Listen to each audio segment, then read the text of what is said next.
Okay, okay. We are on chapter 6. This is 6, right? Mhm. Yeah, Yes. 6. Okay, chapter 6.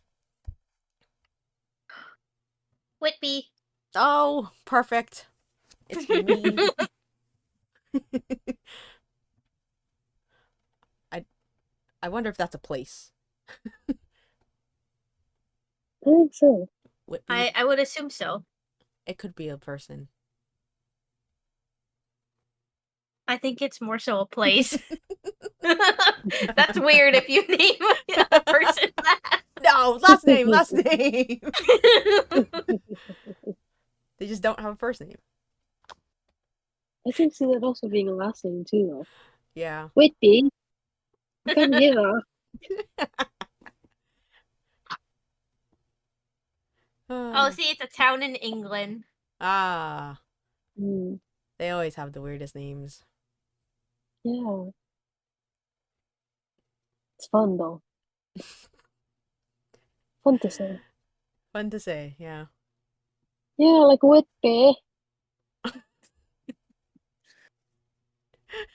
There's a town meeting in Whitby.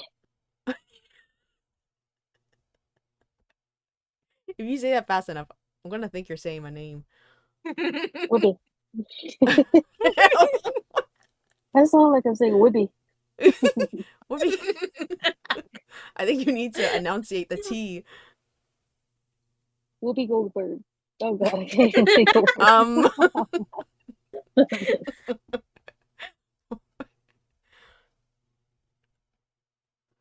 Oh. Okay. Well. Do we need a recap? Yeah. Not really. Yeah. A Yeah. fast Recap. one. Fast one. Nothing much happened. We learned about Arthur.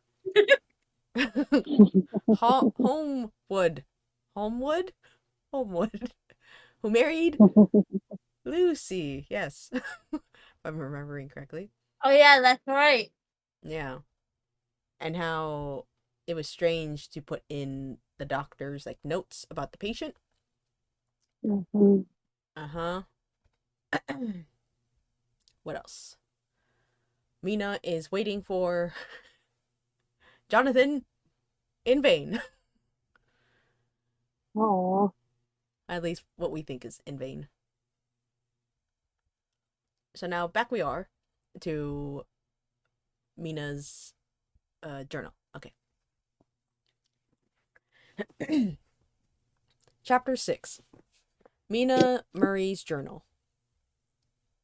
July 24th, Whitby. Lucy met me at the station, looking sweeter and lovelier than ever, and we drove up to the house at the Crescent in which they have rooms. This is a lovely place. The little river, the Esk, runs through a deep valley which broadens out as it comes near the harbor. A great viaduct runs across, with high piers, though which the view seems somehow further away than it really is. The valley is beautifully green, and it is so steep that when you are on the highland on either side, you look right across it, unless you are near enough to see down. The houses of the old town, the side away from us, are all red roofed, and seem piled up one over the other anyhow, like the pictures we see of Nuremberg. Nuremberg? Sure. Right over the town is the ruin of Whitby Abbey, which was sacked by the Danes, and which is the scene of part of Marmion. Marmion, yeah, Sounds like it. Marmion. Uh, where the girl was built up in the wall. It is a most noble ruin, of immense size, and full of beautiful and romantic bits. There is a legend that a white lady is seen in one of the windows. Between it and the town there is another church, the parish one, or wait, the parish one. Round Parish? parish, the Yeah. parish one. Mhm. Round which is a big graveyard and full of tombstones. This is, to my mind, the nearest spot in Whitby, for it lies right over the town, and has a full view of the harbor and all up the bay to where the headland, called the Kettleness, stretches out into the sea. It descends so steeply over the harbor that part of the bank has fallen away, and some of the graves have been destroyed. In one part of the stonework, in one place, part of the stonework of the graves stretches out over the sandy pathway far below. There are walks with seats beside them through the churchyard, and people go and sit there all day long, looking at the beautiful view and enjoying the breeze. I shall come and sit here very often myself and work. Indeed, I am writing now, with my book on my knee and listening to the talk of 3 old men who are sitting beside me. They seem to do nothing all day but sit up here and talk. The harbor lies below me, with, on the far side, one long granite wall stretching out into the sea, with a curve outwards at the end of it, in the middle of which is a lighthouse. A heavy sea wall runs along the outside of it. On the near side, the sea wall makes an elbow crooked inversely, and its end too has a lighthouse. Between the 2 piers there is a narrow opening into the harbor, which then suddenly widens. It is nice at high water, but when the tide is out it shoals away to nothing, and there is merely the stream of the Esk, running between banks of sand with rocks here and there. Outside the harbor, on this side, there rises for about half a mile a great reef, the sharp edge of which runs straight out from behind the south lighthouse. At the end of it is a buoy with a bell, which swings in bad weather and sends in a mournful sound on the wind. They have a legend here that when a ship is lost, bells are heard out at sea. I must ask the old man about this. He's coming this way. He is a funny old man. He must be awfully old, for his face is all gnarled and twisted like a bark of a tree. Damn, she really just be like, bro, this guy is old because he looks old. He tells me that he is nearly 100. Oh, damn, he is old. And that he was a sailor in the Greenland fishing fleet when Waterloo was fought. He is, I am afraid, a very skeptical person, for when I asked him about the bells at sea and the White Lady at the Abbey, he said very briskly, holy moly. Do you want to read this with an accent? Yeah. Okay.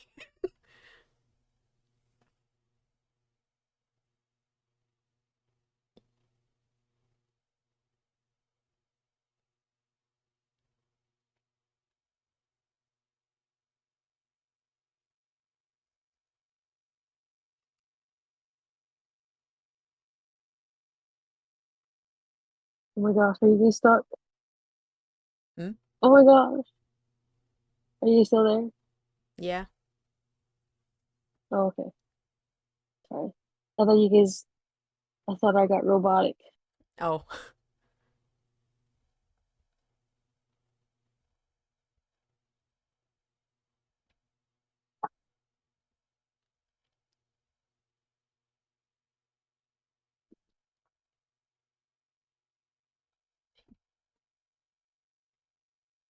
Wait, are you gonna read it, Kaylee? Oh my gosh. I'm so sweet. Oh, I'm sorry. Mm. I'm sorry. Oh, I gotta like hone in on that British accent. Mm-hmm. I wouldn't fuss myself about them, miss. Them things be all wore out. Mine, I don't say that there never was, but I do say that there was in my time. They be all very well for comers and trippers and the like, but not for a nice young lady like you. Them beat folks for York and Leeds that be always eating curd. What? Kurt?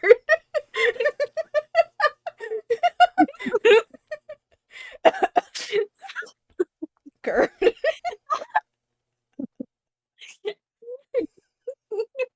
You saw curd, and then you saw heron, and you're like, oh, wait.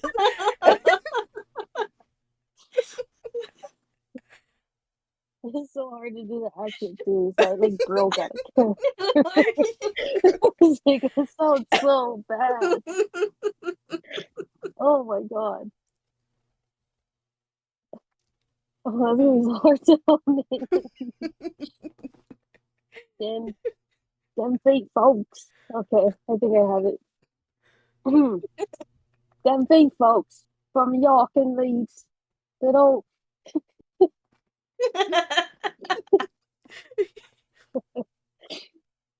They be always eating herd herrings and drinking tea and looking out to buy cheap jet with Creedot. I wonder, Maisel, who'd be bothering telling lies to them, even the newspapers, which is full of fool talk. Very good. Very good. Very good. Very good. Very good. Wait, are you crying or are you laughing? Oh. I don't know what it sounds like. I don't understand what he was saying. Oh, oh. Okay, okay, okay. I thought he would be a good person to learn interesting things from, so I asked him if he would mind telling me something about the whale fishing in the old days. He was just settling himself to begin when the clock struck 6, whereupon he labored to get up and said, Do you want to read this?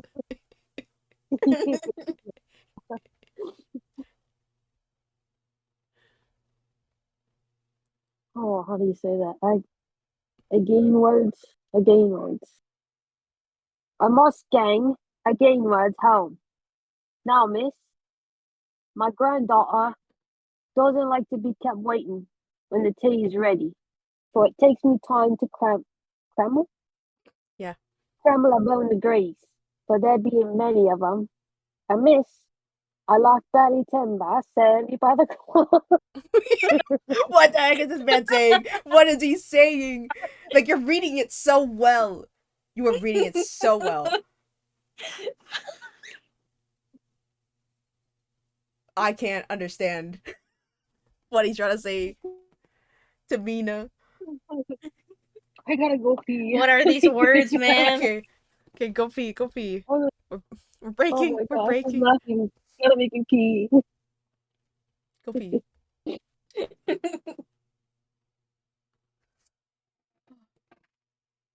My goodness.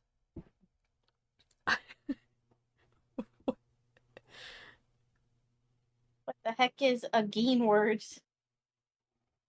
Oh, it's like again words is like return home, I believe. Like, or forwards, or yeah, towards. This Kreml. I don't know what that is. That is, you What can is a guess on boon? that one. For or the grease. What The is grease. grease? Or it takes me time to cramble a boon degrees. I don't know. What is belly timber? I have no idea. Maybe he's saying he's not fat. I lack belly timber. No fat. Oh, he's a skinny old man.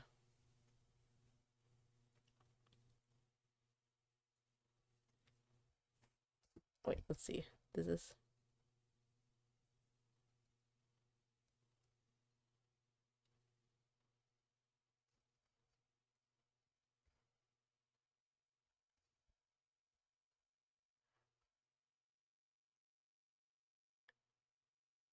Oh, Sairly is a Scottish variant of Sorley. Oh, my phone vibrated.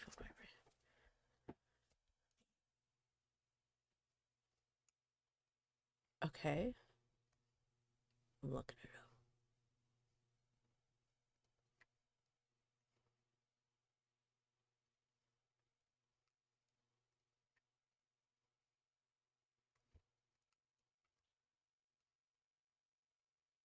Okay, what is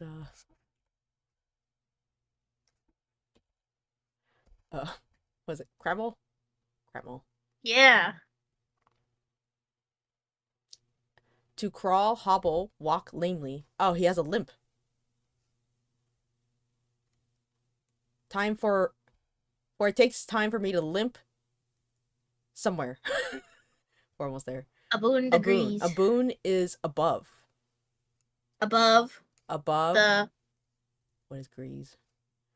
Grease is to stir, to incite, provoke, agitate. Oh, it takes him a while to start walking, basically. Oh. To start walking about. Because he's old and he has a limp. I see. Yeah, I think so. It's either that or grease is like a slang term for distances. And he's kind of far away from home, so it's gonna take him a while.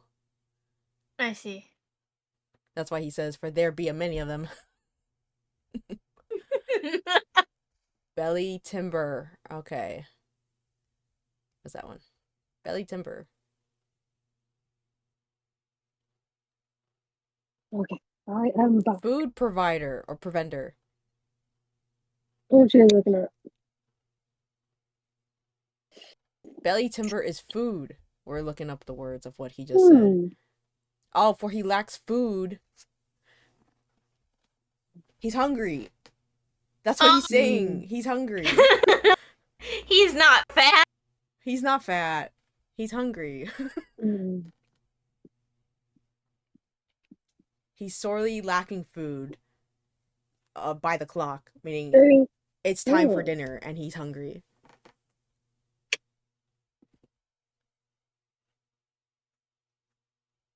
Yeah.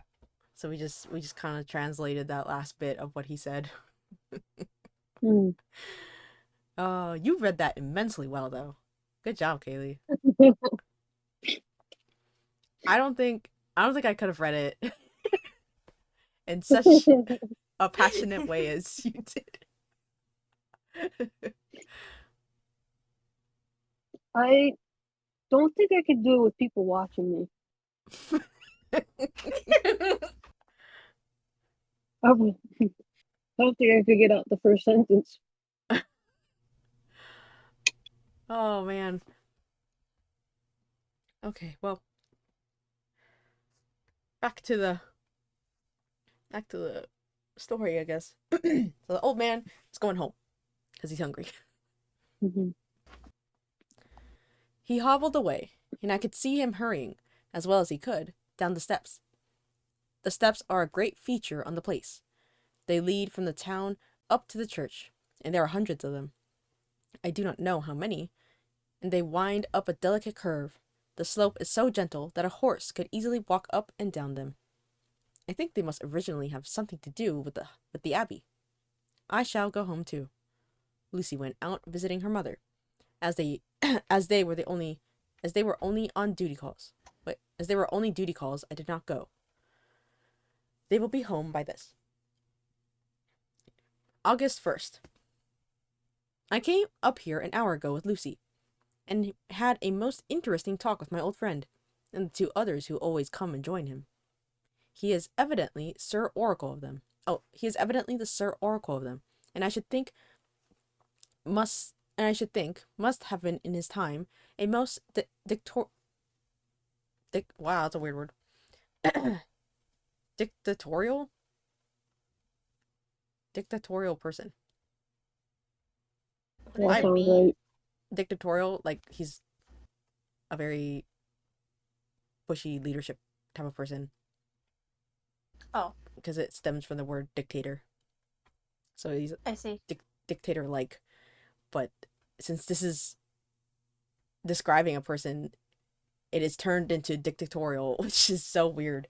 It sounds almost wrong. That is weird. I feel wrong saying it. Say it again. dictatorial.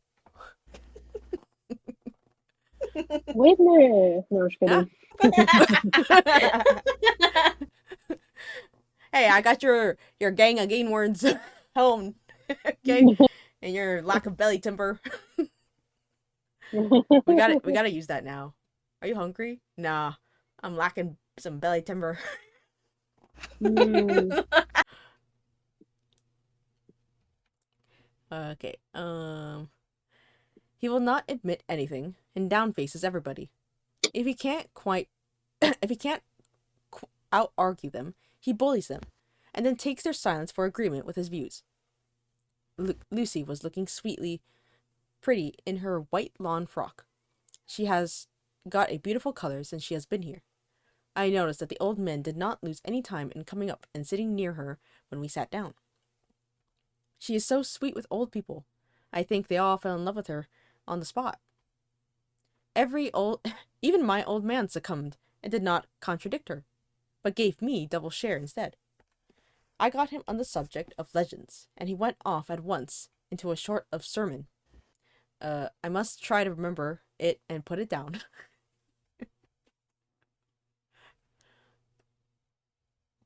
Oh, that's a big.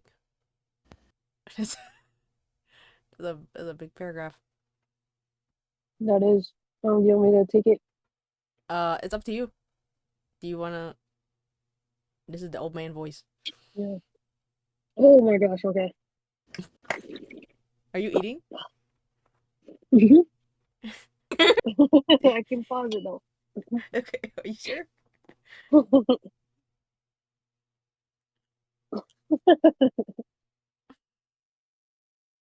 It be, it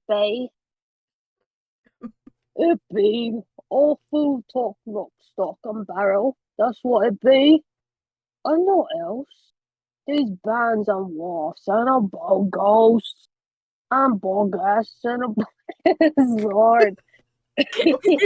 Holy moly. And bogus and bogles and all and it them is only fit to serve bands and dizzy women are beldering. They be not for elblebs. They know grims and on signs and warnings.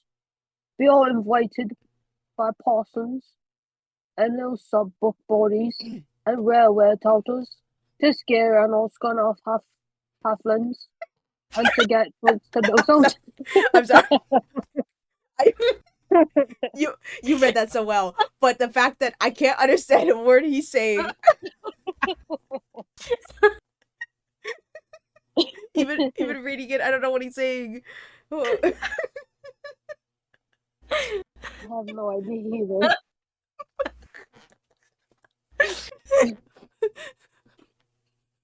Oh man, okay.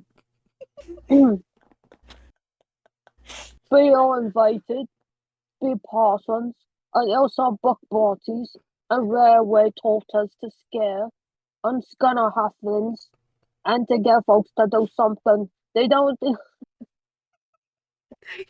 that they don't inclined to. So makes me awful to think of them. Why it's them that no content with printing lies on paper and preaching them of pulpits. Don't want to be cutting them on the tombstones. Look here around you in whate'er ye will. All them stains holding their heads as well as they can out their pride is a cunt simply tumbling down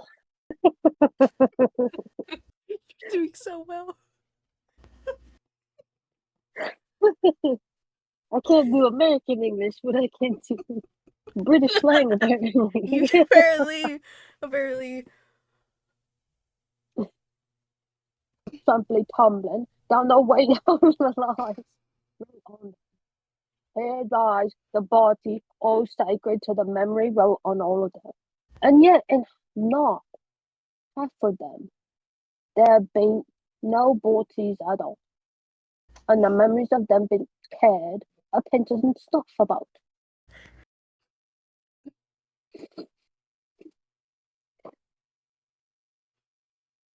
Mm. much less sacred. Lies all of them, nothing but love of one kind or another. My God, but it'll be a queer squanderment at the day of judgment, where they come tumbling in the death zone, all duped together and trying to drag their tombstones with them to prove how good they were. Some of them, trembling and dithering, with their hands that dozing and slippy from lying in the sea, or that they can't even keep their grip hold. I have no idea what you read, but it was great. It was great. I don't know. Oh, no words. Absolute phenomenal performance. This has to be the best session yet.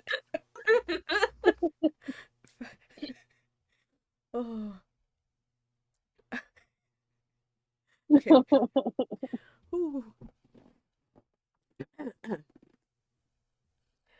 I could see from the old fellow's self-satisfied air, and the way in which he looked round for approval of his cronies, that he was showing off.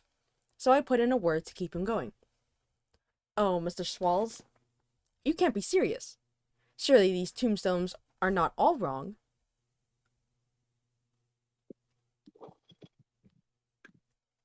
Oh gosh, sorry.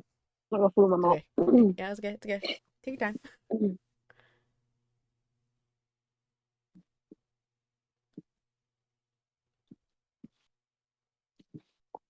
Um.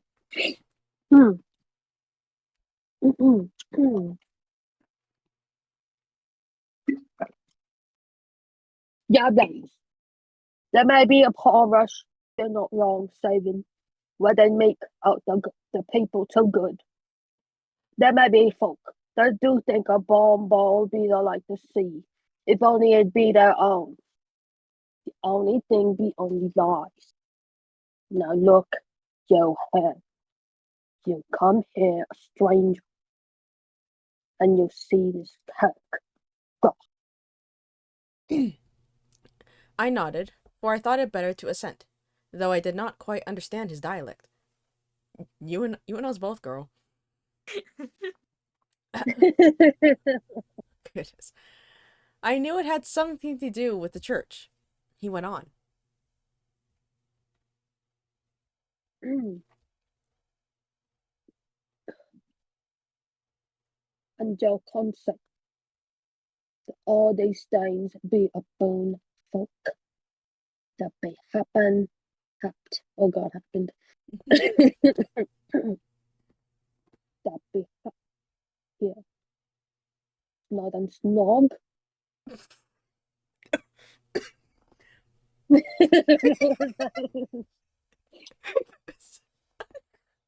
You're just like just the way you said snot and snog was priceless. I assented again.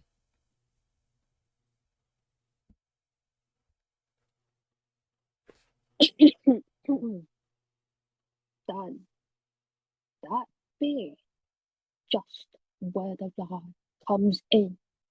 Why there be scores of these lay beds that be tomb as old Don's bucker box.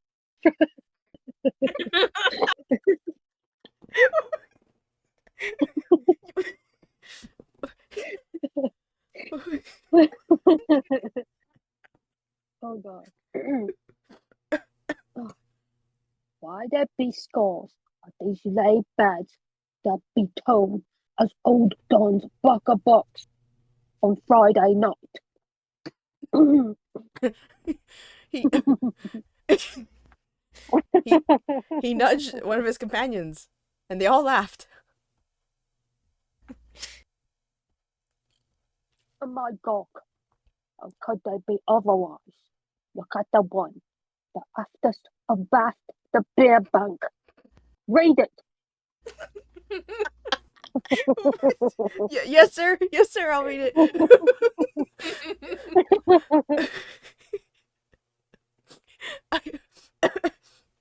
I went over and read Edward Spinla, master mariner, murdered by pirates off the coast of Andres, April 1854, 8 out at estimated time of death, I think, maybe, or time of death, something, 8:30 or age. When I came back, Mr. Swallows went on. Who brought him home? I wondered to stop him here, murdered off the coast of Andres, and you can't say it. His body laid under. But I can't name ye a dozen whose bones lie in the Greenland seas above, He pointed northwards. or where the currents may have drifted them off, drifted them.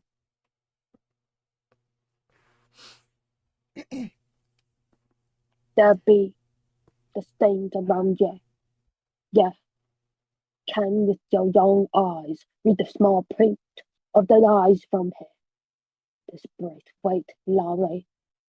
I know his father, lost in the lively of Greenland in 20, or Andrew Woodhouse, drowned in the same season 1770. Oh my gosh, sorry. Same season 1777. Or John there. Paxton. Yeah, dropped the 7. Or John Paxton, drowned off the Cape of Farewell a year later. Or old John Rawlings, whose grandfather sailed with me, drowned in the Gulf of Finland in 50. Do you think that all these men will have to make a rush to Whitby? And the trumpet sounds. I have me and Durham's a boot about it. Booted. Oh gosh, let me see. I have me and Durham's about it. I tell you that when they got her, they be jostling another the way that it would be like a fight on the ice in the old days when we'd be at one another from daylight to dark and trying to tie up a cot by the light of the aurora borealis. Well, that's This was very interesting. yeah. This is okay. This paragraph was probably the most I've understand. Yeah. Why couldn't you talk this before, old man? Let's see. This was evidently local pleasantry, for the old man cackled over it, and his cronies joined in with gusto. But, I said, surely you are not quite correct, for you start on the assumption that all poor people, or their spirits, will have to take their tombstones with them on the day of judgment. Do you think that will be really necessary? Well, what else they be tombstones for? Answer me that, miss. Do you? I think What were you you read that gonna say? you read that better than how he was written. That flowed so well. Oh. Oh. To please their relatives, I suppose.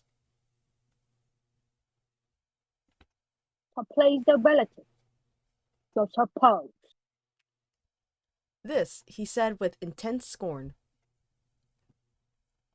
How will it pleasure the relatives to know their lives is wrote over them, and that everybody in the place knows that they be lies? He pointed to a stone at our feet, which had been laid down as a slab, on which the seat was rested, close to the edge of the cliff. Read the lies on the rough stone, He said. The letters were upside down to me from where I sat, but Lucy was more opposite to them, so she leaned over and read. Sacred to the memory of George Cannon, who died in the hope of a glorious resurrection on July 29th, 1873, falling from the rocks at Kettleness. This tomb was erected by his sorrowing mother to her dearly beloved son. He was the only son of his mother, and she was a widow. Really, Mr. Swalls, I don't see anything very funny in that. She spoke her comment very gravely and somewhat severely.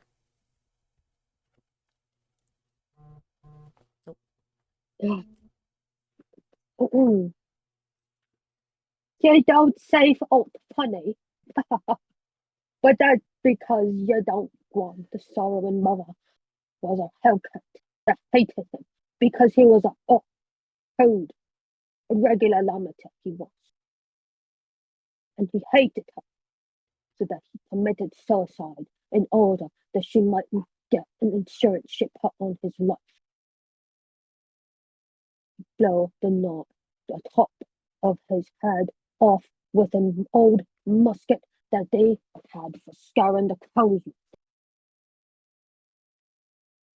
Want for crows then, for it brought the clegs and the dogs to him. The way he fell off the rock. And as to hopes for a glorious resurrection, I've often heard him say, Mason, that he hoped he'd go to hell, for his mother was so pious that she'd be sure to go to heaven, and he didn't want to addle where she was. Now isn't that staying at any rate? He hammered it with his stick as he spoke.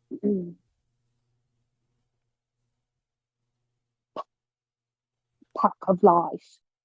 And won't it make Gabriel cackle when Geordie comes panting up the grease with the Tom steam balance on his hump and ask it to be took as evidence?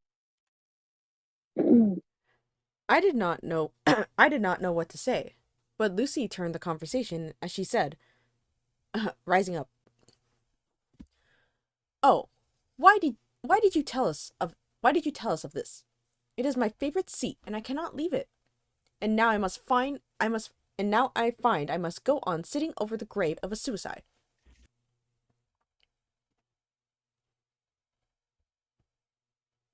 That won't harm ye, my pretty, and it may make poor Geordie gladsome to have some trim lass sitting on his lap. That won't hurt ye. Why, I've sat here off and on for nigh 20 years past, and it hasn't done me no harm.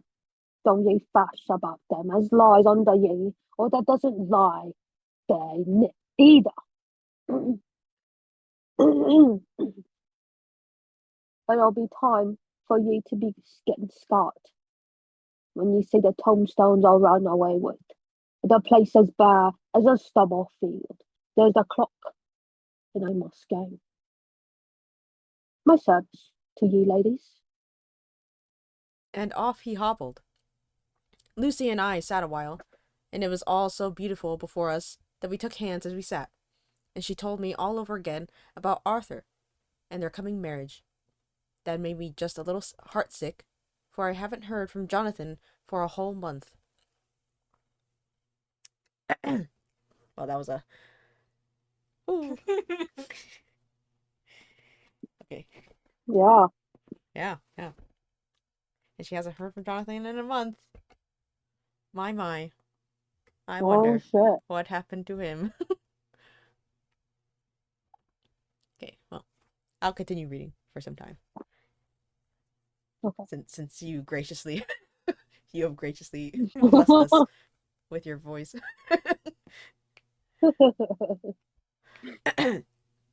Okay. The same day, I came up here alone, and I am very sad. There was no letter for me. I hope there cannot be anything the matter with Jonathan. The clock has just struck 9. I see the lights scattered all over the town, sometimes in rows where the streets are, sometimes singly. They run up the Esk and die away in the curve of the valley. To my left, the view is cut off by a black line of roof of the old house next to the abbey. The sheep and lambs are bleating in the fields, away from me, away behind me. And there is a clatter of a donkey's hoof up up the paved road below. The band on the pier is playing a harsh waltz in good time, and further along the quay there is a Salvation Army meeting in a back street. Neither of the bands hears the other, but up here I hear and see them both. I wonder where Jonathan is, and if he is thinking of me. I wish he were here. Dr. Seward's Diary, June 5th. The case of Renfield grows more interesting the more I get to understand the man. He has certain qualities, very large, developed, selfishness, secrecy, and purpose. I wish I could get at what is the object of the latter. He seems to have some settled scheme of his own, but what it is I do not yet know. His redeeming quality is a love of animals, though indeed he has much curious turns in it that I sometimes imagine he is only abnormally cruel. His pets are of odd sorts. Just now his hobby is catching flies. He has at present such a quantity that I have had myself to expostulate. To my astonishment, he did not break out into a fury, as I expected, but took the matter in simple seriousness.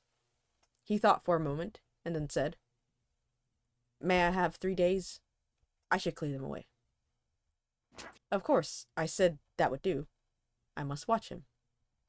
June 18th. He has turned his mind now to spiders, and has got several very big fellows in a box. He keeps feeding them with his flies, and the number of the latter is becoming sensibly diminished, although he has used half of his food in attracting more flies from outside to his room. Bro, this dude's getting... He has pet spiders in a box. How does he feed the spiders?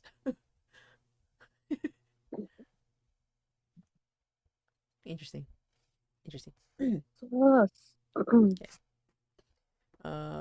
July 1st. His spiders are now becoming as great a nuisance as his flies, and today I told him that he must get rid of them. He looked very sad at this, so I said that he must clear out some of them, at all events. He cheerfully acquiesced in this, and I gave him the same time as before for reduction. He disgusted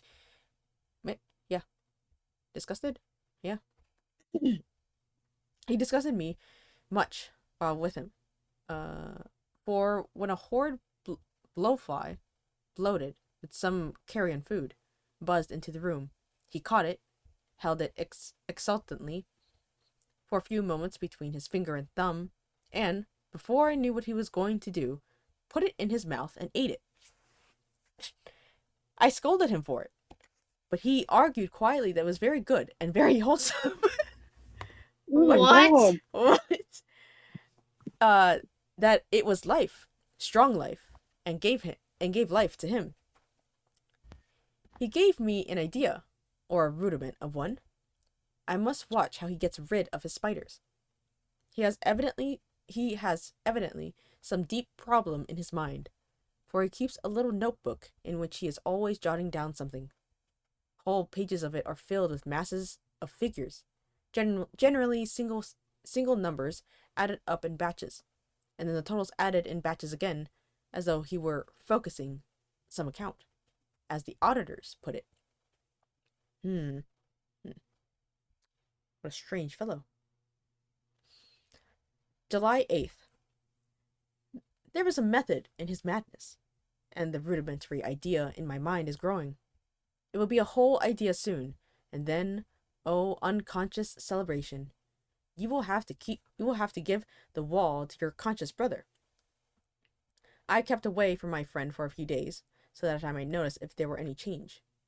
Things remain as they were, except that he has parted with some of his pets, and got a new one. He has managed to get a sparrow, and has already partially tamed it. His means of taming is simple, for already the spiders have diminished. Those that do remain, however, are well fed, for he still brings in the flies by tempting them with his food. July 19th. We are progressing. My friend has now a whole colony of sparrows, and his flies and spiders are almost obliterated. When I came in, he ran to me and said he wanted to ask me a great favor. A very, very great favor. And as he spoke, he fawned on me like a dog. I asked him what it was, and he said, with a sort of rapture in his voice and bearing. Do you want to read this one, Kaylee? Do you want me to read it? Sure, I can read it. Okay.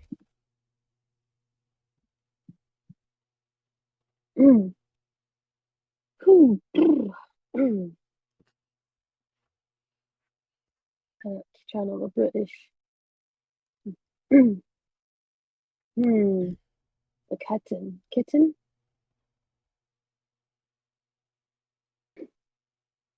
Kitten? A nice little sleek, playful kitten that I could play with and teach and feed and feed and feed. I was not unprepared for this request, for I had noticed how his pets went on increasing in size and vivacity. But I did not care that his pretty family of tame sparrows should be wiped out in the same manner as the flies and the spiders. So I said I would see about it, and asked him if he would not rather have a cat than a kitten. His eagerness betrayed him as he answered,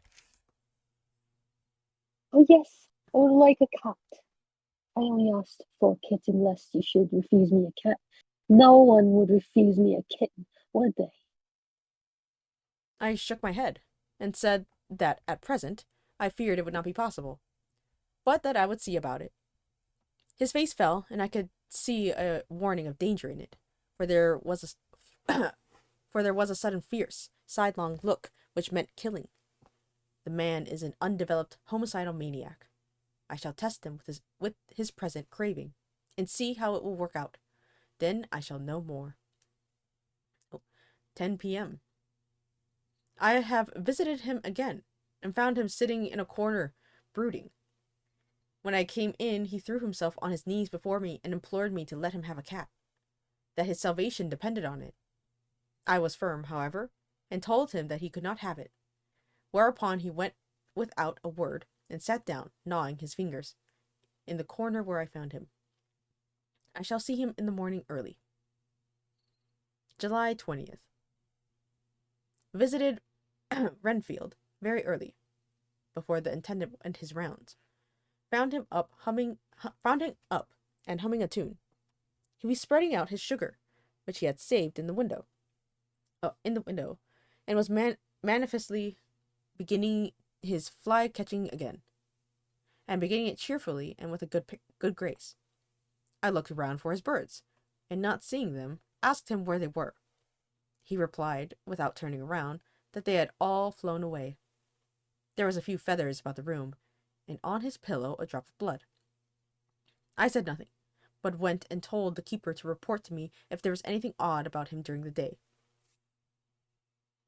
11 a.m. The attendant had just been to me to say that Renfield has been very sick and has disgorged a lot of feathers.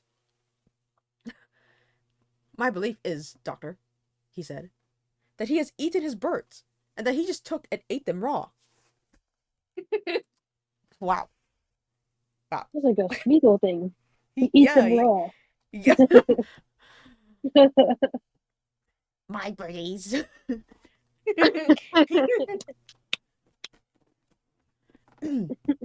Okay. See. 11 p.m. I gave Renfield a strong opiate tonight, enough to make him sleep, and took away his pocketbook. To look at it. The thought has been buzzing about my brain lately is complete, and the theory proved. My homicidal maniac is of a peculiar kind. I shall have to invent a new classification for him, and call him a zoophagus. A zoophagus.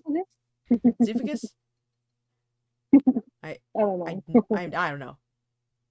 Okay, a zoophagus, zoophagus.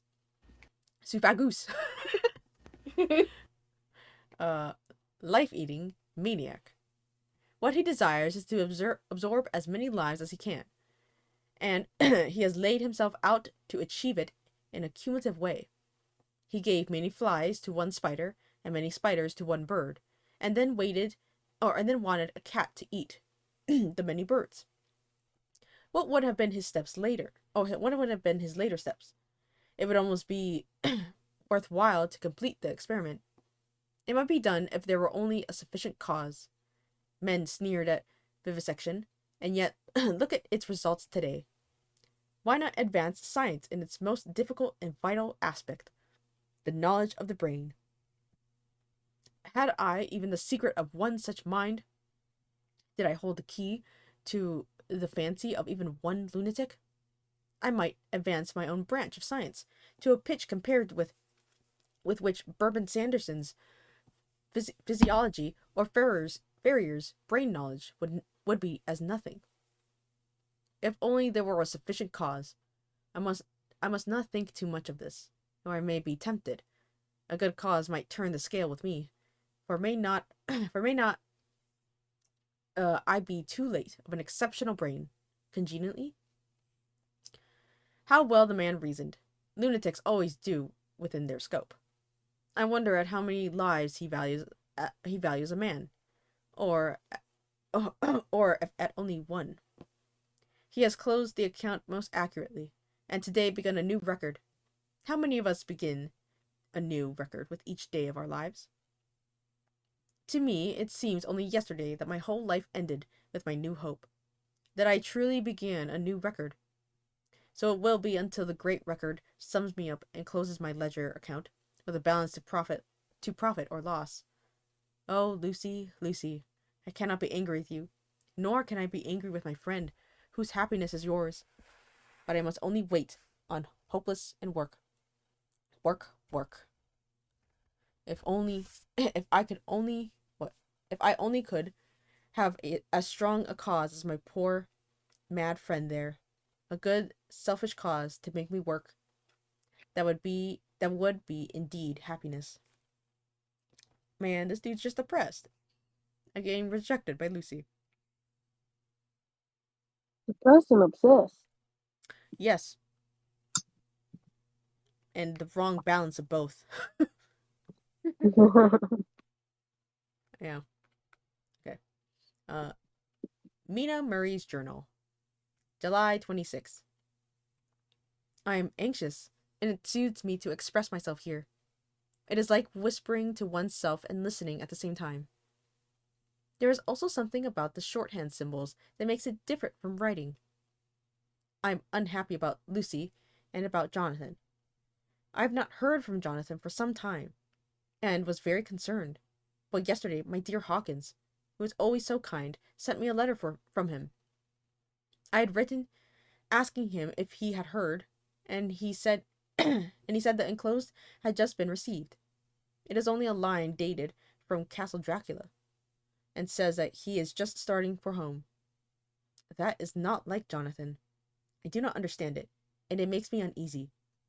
Then, too, Lucy, although she is so well, has lately taken to her old habit of walking in her sleep. That's weird. Oh, Walking in man. her sleep. Her mother has spoken to me about Oh, it, my. and we have decided that I am to lock the door of our room every night. Mrs. Westenra has got an idea that sleepwalkers always go out on roofs of houses and along the edges of cliffs, and they get suddenly weakened and fall over with a despairing cry that echoes all over the place. Poor dear, she is naturally anxious about Lucy, and she tells me that her husband, Lucy's father, had the same habit, that he would get up in the night and dress himself and go out, if he were not stopped. Lucy is to be married in the autumn, and she is already planning out her dresses, and how her house is to be arranged. I sympathize with her, for I do the same. Only Jonathan and I will start in life in a very simple way, and shall have to try and make both ends meet. Mr. Holmwood, he is the Honourable Arthur Holmwood, only son of Lord Godalming, is coming up here very shortly. as soon as he can leave town, for his father is not very well. And I think dear Lucy is counting the moments till he comes. She wants to take him up to the seat on the churchyard cliff, and show him the beauty of Whitby. I dare say it is the waiting which disturbs her. She will be all right when he arrives. July 27th. No news from Jonathan. I'm getting quite uneasy about him, though why I should, I do not know. But I do wish that he would write, if it were only a single line. Lucy walks more than ever, and each night I am awakened by her moving about the room. Fortunately, the weather is so hot that she cannot get cold, and still the anxiety and the perpetually being weakened is beginning to tell on me, and I am getting nervous and wakeful myself. Thank God, Lucy's health keeps Lucy's health keeps up. Mr. Holmwood has been suddenly called to Ring to see his father, who has been taken seriously ill. Lucy frets at the postponement of seeing him, but it does not touch her looks. She is a trifle stouter, and her cheeks are a lovely rose pink. She has lost the anemic look which she had. I pray it will all last. Oh boy, doesn't sound like things are doesn't sound like things are are happening. Oops, I mean do that. Okay. I wonder if it's like stress that causes her to sleepwalk more often. Yeah, I wonder.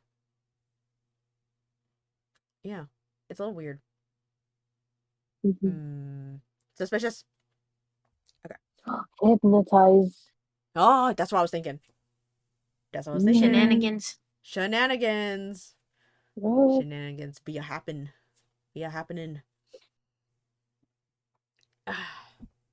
August 3rd. Another week gone, and no news from Jonathan. Not even to Mr. Hawkins, from whom I have heard. Oh, I do hope he is not ill. He surely would have written. I look at at that last letter of his, but somehow it does not satisfy me. It does not read like him, and yet it is his writing. There is no mistake of that. Lucy has not walked much in her sleep the last week, but there is an odd concentration about her which I do not understand. Even in her sleep, she seems to be watching me. She tries the door, and finding it locked, goes about the room searching for the key. Oh my gosh. Shenanigans. Ooh. Girl trying to get out. What That's if Lucy's the creepy. vampire? What if Lucy's the That's- vampire? Oh my Bro, this is god. freaking creepy. Yeah. I'm getting spooked. Oh gosh. It's okay. We're almost done. Uh-huh. Yeah. Okay. August 6th. Another 3 days and no news. This suspense is getting dreadful. If only I knew where to write or where to go, I should feel easier. But no one has heard a word of Jonathan since the last letter. I must only pray to God for patience. Lucy is more excitable than ever, but is otherwise well. Last night was very threatening, and the fishermen say that we are in for a storm. I must try to watch it and learn the weather signs. Today is a gray day, and the sun, as I write, is hidden in thick clouds high over Kettleness. Everything is gray, except the green grass, which seems like emerald amongst it. Gray earthy rock, gray clouds, tinged with the sunburst at the far edge, hang over the gray sea, into which the sand points stretch like gray fingers. The sea is tumbling in over the shallows and the sandy flats with a roar, muffled in the sea mist, drifting inland. The horizon is lost in a gray mist. All is vastness. The clouds are piled up like giant rocks, and there is a brool over the sea that sounds like some presage. Presage? Presage? Presage? I have no I idea. lost my I place. don't know. Where is that? Presage? Where is that? I- Presage? Presage? Pres- Presage? Presage? I don't know. Presage of doom. Doom. Dark figures are on the beach here and there, sometimes half shrouded in the mist, and seem men like tree walking. What? Men like trees walking. Oh my gosh, they're treants. The fishing boats are racing for home, and rise and dip in the ground swell as they sweep into the harbor, bending to the scoopers or scuppers, scoopers, Scuppers? scuppers. Yeah, Scuppers? scuppers. Here comes old Mr. Swalls. He is making straight for me, and I can see by the way he lifts his hat that he wants to talk. Oh, Mr. Swalls are coming back.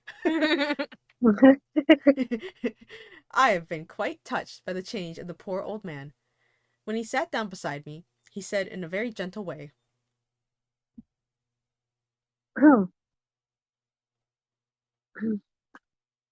I want to say something to you, miss.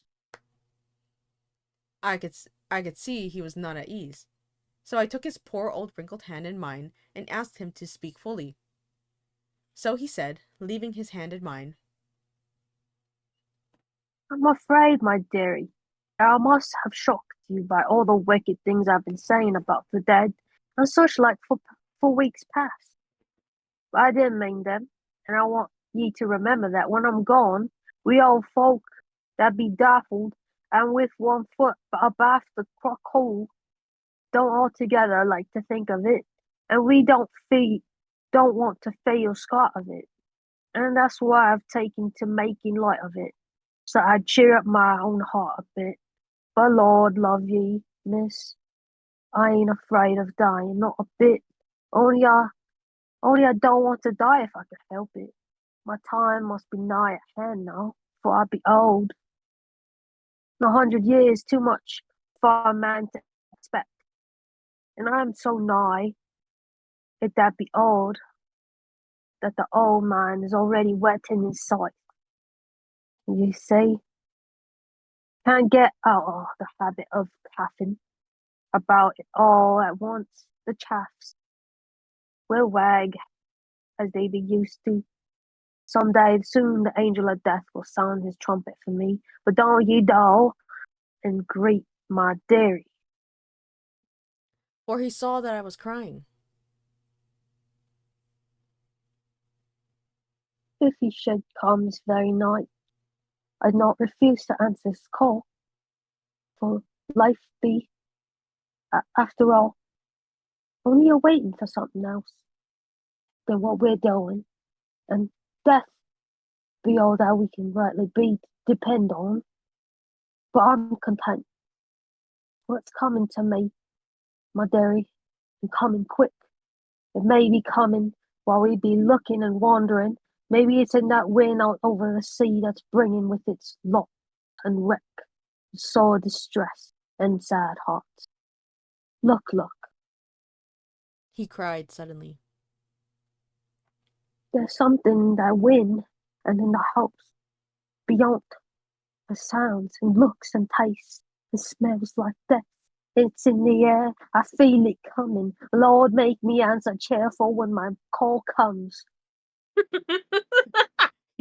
That was great. That was good.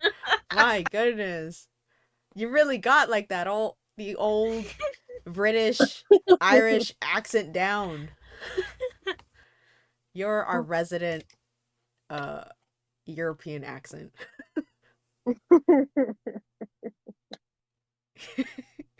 Also, I think that old man's gonna die. Oh yeah, for sure. He's gonna hobble off of the edge. It's so misty he can't He's see in a- front of his face. Oh my gosh. Oh my gosh, Dracula's gonna get him.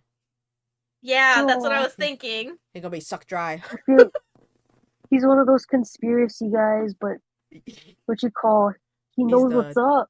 Yeah, he's the He knows aluminum what's up. hat guy. Yeah. You don't just listen to him. Poor uncle. Poor uncle. He held up his arms devoutly and raised his hat. His mouth moved as though he were praying. After a few minutes' silence, he got up, shook hands with me, and blessed me and said goodbye and hobbled off. It all touched me and upset me very much. I was glad when the Coast Guard came along with his spyglass under his arm. He stopped to talk with me, as he always does, but all the time kept looking at a strange ship. Okay, this is the Coast Guard dude. Okay. Can't make her out. He said. She's a Russian by the look of her, but she's knocking about in the queerest way. She doesn't know her mind a bit. Seems to see the storm coming in, but can't decide whether to run up north in the open or to put it in here. Look there again.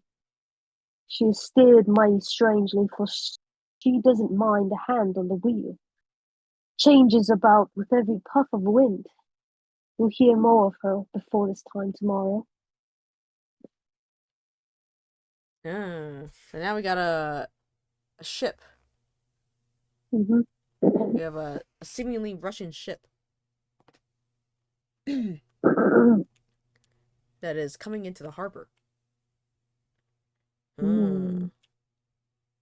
Interesting. Oh man, that was a long chapter. Well, I guess it was longer because we were just laughing. Yeah, this is the best chapter by far. Yeah, this is fun. For a lot of reasons. Yeah. I like that old guy. Mr. Swalls. Yeah, I hope he doesn't die. How many times have I told you, old man? And what you'll be telling me, Whitby. Listen here, Swalls. So I told you they be telling lies. Mr. Swalls, there be vampires. Listen to me. Look into my eyes. There be vampires, Mr. Swalls. That's what I be saying. I thought you said it was lies. They be lies, and they get the red eyes. Oh, damn, Mr. Swalls. I didn't think you'd be spitting fire.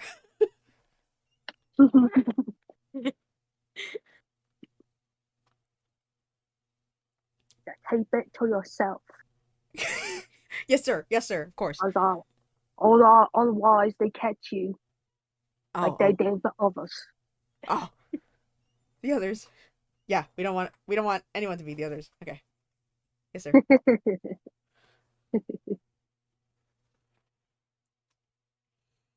That was good reading.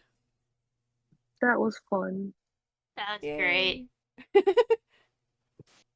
I was very entertained. Yes. I'm sure everyone was.